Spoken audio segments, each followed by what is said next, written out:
사도행전 69번째 시간, 광풍만 보입니까? 격려도 있습니다. 광풍만 보입니까? 격려도 있습니다. 라는 제목으로 하나님 말씀 나누겠습니다. 바울이 탄 배가 유라굴로라는 광풍을 만났습니다. 성도가 탄 배도 광풍을 만날 수가 있습니다. 그런데 광풍만 있습니까? 하나님이 주시는 격려도 있다라는 것입니다. 그 격려의 힘이 커서 그 광풍을 뚫고 나아가더라라는 것입니다. 우리가 잘 알다시피 지금 우리나라는 코로나19라는 광풍을 만났습니다. 우리 힘으로 통제가 안 됩니다. 현재 전 세계적으로 2천만 명의 확진자를 넘어섰고 사망자는 80만 명에 이른다고 합니다. 우리나라도 알다시피 진정국면으로 들어간 것 같다가 다시 확산되고 있는 추세입니다. 우리만이 아니라 우리보다 훨씬 더 부유하고 강대국인 선진국들도 이 코로나19 앞에 맥을 못 추고 있는 상황입니다. 다행히 듣기로는 백신이 개발 중인데 세계보건기구에 따르면 현재 전 세계적으로 160여 개의 백신 후보 물질이 개발되고 그중에 유력한 6개의 물질이 임상실험 마지막 단계에 근접했다고 합니다. 곧 백신이 나오긴 나올 것 같습니다. 그런데 그것이 꼭 그렇게 기쁘지만은 않습니다. 개발되는 백신을 강대국들이 미리 선점했다고 합니다. 입도 선매 방식을 통해서 30억 회분을 미국이나 일본이나 영국이나 중국이나 이런 강대국들이 먼저 확보했다라는 것입니다. 그래서 개발되더라도 개발도상국이나 후진국들에게는 나중에 또는 한참 기다리거나 적게 배분될 수밖에 없다라는 것입니다. 항상 그렇죠. 위기 앞에 제일 큰 피해자들은 힘없는 자들입니다. 그래서 이런 광풍들이 다가오면 두려움에 커질 수밖에 없는 상황입니다. 코로나만 있습니까? 가뭄, 홍수, 그리고 지금 바비라는 태풍까지 몰려오고 있는 상황입니다. 이런 두려움 가운데 주목해야 할 것은 젊은이들의 두려움입니다. 30대 포모족이라는 말 들어보셨습니까? 포모, 즉 Fear of out of seeing, Fear of missing out, Fear of missing out의 약자입니다. 뜻이 남한 흐름을 놓치거나 대세에서 소외되지 않을까 하는 생각에 안절부절 못하거나 두려움을 느끼는 일종의 군중 심리. 그러니까 나만 뒤처지는 것 같죠. 그래서 무리하게 고급차 사고 외제차 수입차 타고 다니고 무리하게 명품 같은 거 걸치고 왜 나만 뒤처지는 것 같아서 수준도 안 되고 능력도 안 되는데 무리하게 그런 것들을 사는 일종의 군중 심리라는 것입니다. 이게 두려움에서 기인되는 거죠. 한참 용기로 충만해야 될 30대 아닙니까? 젊은이들 아닙니까? 그런데 그들이 두려움으로 인해서 두려움으로 기인하여 그런 행동을 하더라라는 것입니다. 지난달 서울 아파트 가격, 서울 아파트 구입 1위가 30대입니다. 40대를 넘어섰습니다. 30대가 돈이 많아서 아파트를 구입했을까요? 아니라고 말합니다. 지금 부동산 안 사면, 지금 집 못 사면 우린 평생 집 못 산다라는 그런 불안한 심리 때문에 30대들이 영끌 들어보셨습니까? 영혼까지 끌어모아서 여기저기서 대출을 받아서 그래서 결국 아파트, 집을 샀는데 30대가 1위라고 합니다. 그래서 주식 사고, 그래서 뭐 비트코인 같은 거 투자하고 젊은이들이 용기가 있어야 될 그 상황에서 두려움 가운데 이런 행동들을 하더라라는 것입니다. 지금 나이를 떠나 신분을 떠나 대한민국은 누구나 할 것 없이 광풍으로 인한 두려움 가운데 놓여 있는 것이 현실입니다. 늘 그렇지만 이런 상황 속에서 성도는 어떻게 살아야 할까요? 항상 답은 하나님을 바라보아야 합니다. 하나님이 주시는 힘으로 해결해야 합니다.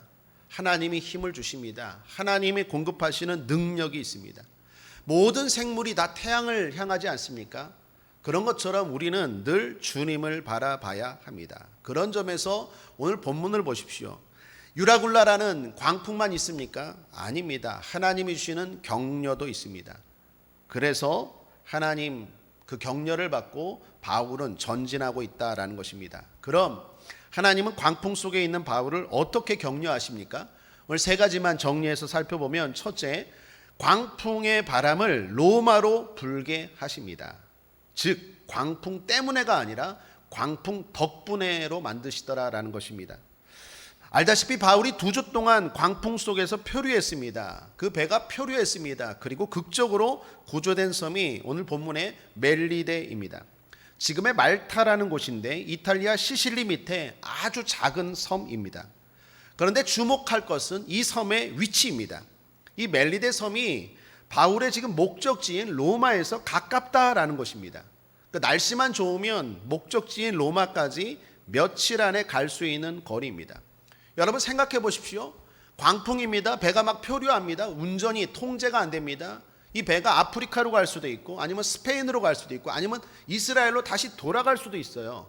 그런데 그 광풍으로 인해서 더 로마로 갔다라는 거예요. 더 중요한 건 그 지중해, 큰 지중해를요, 이 광풍 때문에 더 쉽게 건너갔다라는 것입니다. 정확하게 표류하는 것 같지만 하나님이 움직이고 있었다라는 것입니다. 하나님의 격려죠. 그러므로 광풍 때문에가 아니라 광풍 덕분에가 된 것이다 라는 것입니다. 하나님의 역사하심은 항상 이렇습니다.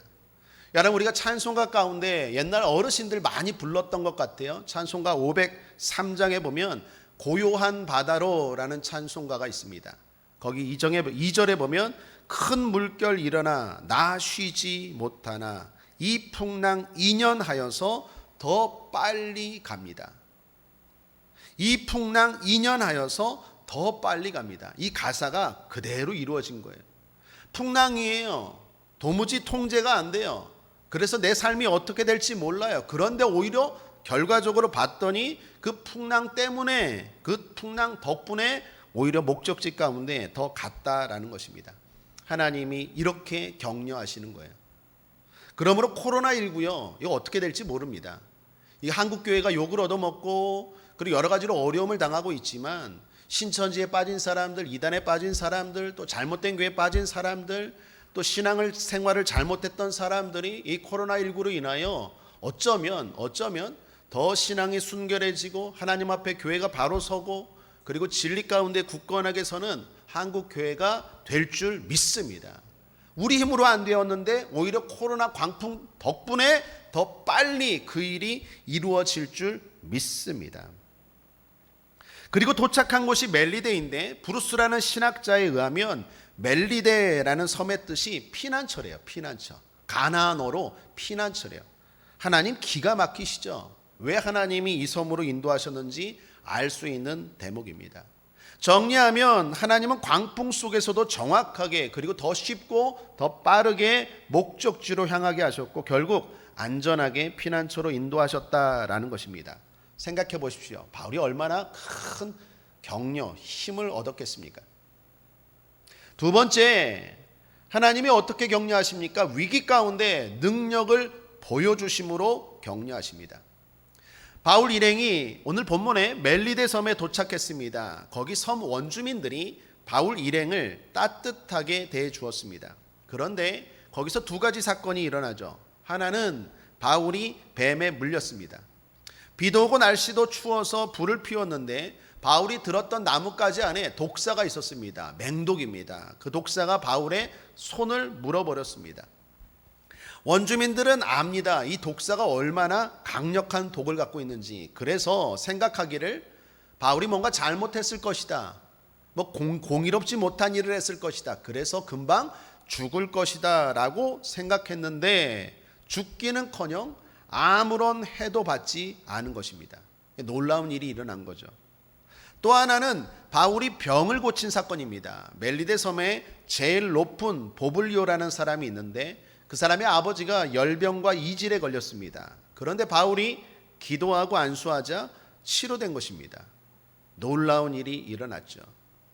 바울을 통해 지금 하나님의 놀라운 능력이 나타난 것입니다. 그런데 이거 주님이 미리 말씀하셨던 대목 아닙니까? 우리가 예배 때마다 자주 제가 증거하고 공유하고 묵상하는 말씀, 마가복음 16장 16절 이하의 말씀, 특별히 17, 18절 말씀 함께 읽어보겠습니다. 시작. 믿는 자들에게는 표적이 따르리니 곧 저희가 내 이름으로 귀신을 쫓아내며 새 방언을 말하며 뱀을 집으며 무슨 독을 마실지라도 해를 받지 아니하며 병든 사람에게 손을 얹은즉 나으리라 하시더라. 뱀을 집으며 무슨 독을 마실지라도 해를 받지 아니하며 병든 사람에게 손은즉 나으리라 하시더라. 이 말씀 그대로 이루어진 거잖아요. 그러니까 하나님이 말씀의 성취를 통하여, 기적을 통하여, 그 말씀의 능력을 통하여 바울을 격려하더라라는 것입니다. 그런데 생각해 볼 것은 이때 이 상황에서 이런 일이 일어났다라는 거예요. 여러분, 바울이 뱀에 물릴 때마다 해를 받지 않았을까요? 바울은 항상 독을 먹어도 그냥 해를 받지 않았을까요? 아닐 거예요. 우리도 봤지만 바울이 가는 곳마다 안수할 때마다 기적이 일어난 건 아니에요. 안수하고도 병고침이 안 일어나고 기적이 안 일어난 상황도 있어요. 우리가 주목하고 눈여겨봐야 되는 것은 이때 왜 이런 일이 일어났느냐라는 거예요. 바울이 성령 충만해서 그것도 있을 거예요. 그런데 더 중요한 것은 하나님이 이걸 통하여 지금 격려하시는 거예요. 바울은 아마도 2주 동안 표류하면서 심신이 지쳤을 거예요. 성령 충만한 상황이겠습니까? 그렇지도 않은데도 불구하고 기도하고 안수했더니 하나님이 능력을 베풀어 주셔서 지금 바울을 격려하시더라라는 것입니다. 말씀의 성취를 통해 하나님이 격려하십니다. 세상이 알 수 없는 능력을 통하여, 기적을 통하여 하나님이 격려하십니다. 제가 목회할 때 힘이 들 때가 있습니다. 그럼 그때마다 주님의 격려하심을 느낍니다. 대부분은 기도 가운데, 찬양 가운데, 말씀 가운데 하나님이 음성으로 또 성령이 주시는 깨달음으로, 부딪힘으로 위로하십니다. 그런데 때로는 이렇게 격려를 받습니다. 제가 늘 능력이 나타나서 안수하는 사람들마다 병고침이 일어나고 소원이 이루어지고 해결되면 얼마나 좋겠습니까? 제 마음은 늘 그렇죠. 그런데 항상 그렇지 않아요. 그런데 어쩔 때는 이런 역사가 나타나요. 그때 생각해 보면 내가 성령 충만한 것도 아닌 것 같고, 그리고 기도를 받는 사람이 그렇게 믿음이 좋은 것도 아닌 것 같은데 이런 일이 일어나요. 그때 다시 한번 용기가 생기죠. 힘을 얻는 거예요. 하나님이 격려하시더라라는 것입니다. 저만 그렇겠습니까? 여러분, 신앙생활하면서 이런 여러 가지 광풍으로 인하여 두려움에 쌓이고 힘이 빠질 때가 있습니다. 하나님이 어떻게 격려하시냐고요? 여러분 기도 가운데 놀라운 응답으로 격려하십니다. 여러분이 말씀 가운데 살아갈 때 그 말씀이 이루어지는 성취를 통하여 하나님이 격려하십니다. 그러므로 그 격려를 받고 낙심하지 말고 다시 일어나 힘을 내어 전진하는 저와 여러분 되길 바랍니다. 사랑하는 여러분, 광풍만 있지 않습니다. 광풍 속에 하나님의 격려가 반드시 들어 있습니다. 세 번째, 사람들을 통해 하나님이 격려하십니다. 멜리데 섬에서 3개월을 머물렀습니다. 그리고 바울은 다시 배 타고 출발했습니다. 그리고 떠난 지 얼마 안 돼요. 드디어 이탈리아 육지에 도착합니다. 그때 항구가 지금의 나폴리인 보디올이란 지역입니다. 그곳부터는 이제 지루했던 항해가 끝나고 이제 육로로 걸어서 로마로 가는 여정이 시작됩니다. 그런데 바울이 감동받는 사건이 벌어집니다. 가는 곳마다 기독교인들이 마중 나왔다라는 것입니다. 먼저 생각해 볼 것은 이들은 어떻게 기독교인이 됐을까요? 어떻게 바울을 알았을까요? 학자들은 말합니다. 지금으로부터 약 3년 전, 바울이 도착하기 전 3년 전에 로마서 썼잖아요. 로마서. 그 로마서를 벌써 편지를 받고 바울을 알았고 바울이 올 것을 기대했고 그리고 바울을 만났다라는 거예요. 이 사람들이 바울이 도착했다는 소리를 듣고 달려와 영접합니다. 15절을 보십시오. 함께 한번 읽어볼까요? 시작. 거기 형제들이 우리 소식을 듣고 아비오 저자와 삼관까지 맞으러 오니 바울이 저희를 보고 하나님께 살해하고 담대한 마음을 얻으니라. 여기 지명이 나오는데 아비오 저자와 삼관입니다. 아비오 저자는, 여기서 저자는 광장입니다. 아비오 광장입니다. 그러니까 눈여겨볼 것은 이곳이 로마로부터 65km 떨어진 곳입니다. 대단히 먼 곳이에요. 또 하나 삼관입니다. 삼관은 트리온 타베르논을 의역한 것인데 세계의 숙소라는 뜻입니다. 세계의 숙소. 이것도 바울이 있는 곳으로부터 50km 정도 멀리 떨어진 곳입니다. 다시 말하면 둘 다 아주 먼 곳입니다. 그런데 이들이 바울의 소식을 듣고 맞이하러 달려왔다라는 것입니다. 이에 바울이 어떻게 반응했다고요? 하나님께 살해하고 담대한 마음을 얻었대요. 살해는 감사죠. 아마도 바울은 눈물을 흘렸을 거예요. 하나님께 감격의 눈물을 흘리고 기도하고 그리고 용기, 담대한 마음을 얻었다라는 것입니다. 여러분 생각해 보십시오. 바울의 지금 모습은, 신분은 죄수입니다. 외모가 대단히 초라했을 것입니다. 쇠고랑을 차고 쇠수갑을 차고 있을 것입니다. 옷은 남루하고 초라합니다. 신발도 신지 못했을 거예요.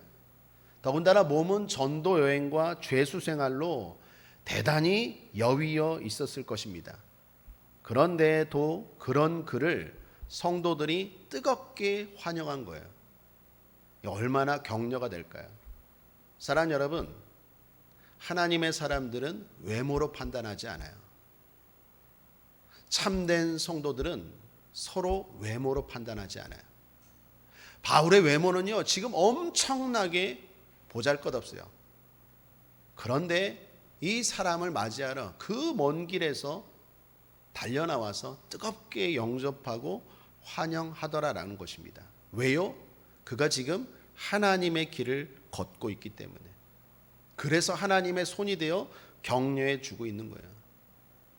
그는 진정한 영웅이기 때문입니다. 우리 주변에 하나님의 길을 걷고 있는 사람들이 있습니까? 격려해 주는 저와 여러분 되기를 바랍니다. 그것이 하나님이 원하는 일이요, 우리가 마땅히 해야 될 일인 줄 믿습니다. 여러분들이 그 길을 걷고 있습니까? 그렇다면 여러분들은 진정한 영웅입니다. 세상적인 지식, 배경, 학벌, 권력, 물질 없을지라도 여러분들이 진정한 하나님의 영웅인 줄 믿습니다. 흥미로운 것은요, 바울이 지금 이 걷고 있는 이 길이 있잖아요. 로마로 가는 이 길이요, 실제로 로마 장군들이 전쟁에서 승리하고 개선하여 돌아올 때 사람들이 열렬하게 환영했던 그 길이래요. 하나님이 왜 이 길로 바울을 인도하셨는지 알겠죠. 세상이 볼 때는 죄수이고 초라하지만 지금 이 사람은 유라굴로라는 광풍을 뚫고 승리한 개선 장군이에요. 로마로 들어가고 있는 개선 장군이라는 거예요. 저는 우리 교회 성도들이 세상적으로는 부족해 보일지라도 하나님 앞에서는 진정한 영웅 되길 바랍니다. 바울처럼 광풍을 뚫고 주님이 인정하시는 진정한 영웅 되기를 주님의 이름으로 축복합니다. 그러기 위해서 한 가지 꼭 권면드립니다. 바울처럼 거룩한 꿈이 있어야 돼요. 앞서 말씀드린 것처럼 바울은 지금 하나님의 길을 걸어가고 있습니다. 복음 전파에 대한 비전이 있어요. 바울이 영웅인 것은 그가 복음 전파의 길을 걷고 있기 때문입니다. 광풍 속에서도 그가 격려를 받을 수 있었던 것은 그가 하나님의 거룩한 꿈과 비전을 가지고 그 길을 걷고 있었다라는 것입니다. 그러므로 사랑하는 여러분, 늘 권면하듯이 다시 한번 여러분 축복하고 권면합니다. 먹든지 마시든지 무엇을 하든지 저와 여러분의 인생의 목적이 하나님의 영광, 복음 전파, 영혼 구원 되기를 바랍니다. 그렇다면 반드시 광풍 뚫고 나아갑니다. 하나님의 격려로 승리합니다. 거룩한 비전, 하나님이 주시는 꿈으로 충만하면 그 사람은 연약한 것 같고 부족한 것 같지만 결국에 그 사람이 리더가 되고 그 사람이 276명 바울이 탔던 그 배 모든 사람들 거기에는 백부장도 있고 선장도 있고 선주도 있고 무슨 말입니까? 힘 있는 사람, 전문가들 다 있었지만 진정으로 그 배를 살린 사람은 하나님의 사람 바울인 것처럼 결국 여러분이 하시는 일, 여러분이 하시는 공부, 여러분이 가지고 있는 모든 것들을 하나님이 사용하셔서 세상의 리더로 이끌어 가실 줄 믿습니다. 그러므로 비전이 있어야 돼요. 복음 전파에 대한 비전이 있어야 돼요. 그 비전을 가지고 공부하시고 그 꿈을 가지고 사업하시고 그 꿈을 위해서 달려간다면 반드시 하나님의 격려가 이렇게 있게 될 것이고, 저와 여러분은 코로나19라는 광풍, 태풍이라는 광풍, 여러 가지 광풍을 뚫고 진정한 영웅 될 줄 믿습니다. 말씀을 정리합니다. 광풍만 보입니까? 격려도 있습니다 라는 제목으로 하나님 말씀 나누었습니다. 바울이 광풍을 뚫고 나아갑니다. 그것은 광풍 속에 하나님의 격려가 있었기 때문입니다. 저는 오늘 설교에서 흔히 말하는 위로가 아니라 격려라는 단어를 의도적으로 썼습니다. 그런 이유가 있는데, 사전을 보니까 위로라는 말은 따뜻한 말이나 행동으로 괴로움을 덜어주거나 슬픔을 달래줌이란 뜻입니다. 그런데 격려라는 단어의 정의는 용기나 의욕이 솟아나도록 북돋아 줌입니다. 위로와 격려의 차이는 전진에 있다라고 생각합니다. 위로보다 격려가 전진의 의미가 더 포함되었습니다. 위로는 그냥 일으키는 거라면 격려는 일으켜서 나아갈 수 있도록 밀어주는 힘이다라는 것입니다. 그런 의미라면 바울은 지금 위로가 아니라 격려를 받고 있는 것입니다. 우리도 위로에서 끝나는 게 아니라 격려를 받아야 돼요. 늘 위로받고 또 상처받고 늘 제자리에 있으면 아무 의미가 없어요. 이제는 위로를 넘어 격려를 받아서 나아가야 돼요. 용기를 얻어서 북돋아줘서 하나님의 격려를 통하여 전진해야 된다라는 것입니다. 그럴 때 하나님의 꿈이 저와 여러분을 통하여 이루어지고 진정한 영웅, 영원한 영웅, 하늘나라의 영웅 저와 여러분 될 줄 믿습니다. 그렇게 되기를 주님의 이름으로 축원합니다. 기도하겠습니다. 좋으신 하나님 아버지, 감사합니다. 광풍만 바라보지 않게 하여 주옵소서. 그 속에 하나님의 격려가 있음을 알고 힘을 얻고 용기를 얻어 전진하는 우리 모두 되게 하여 주옵소서. 거룩한 꿈들, 거룩한 비전을 가지고 이 땅을 살아가는 의미 있는 인생, 하늘 백성들 되게 하여 주시옵소서. 흑암의 권세, 어둠의 세력들, 유혹하는 마귀야, 예수 이름으로 명하노니 떠나갈지어다, 물러갈지어다. 주저앉게 하고 뒤로 물러가게 하고 광풍 때문에 좌절하게 하는 원수탄 마귀야, 예수 이름으로 명하노니 떠나갈지어다, 물러갈지어다. 감사드리며 예수님의 이름으로 축복하고 기도했습니다. 아멘. 우리 함께 기도합시다.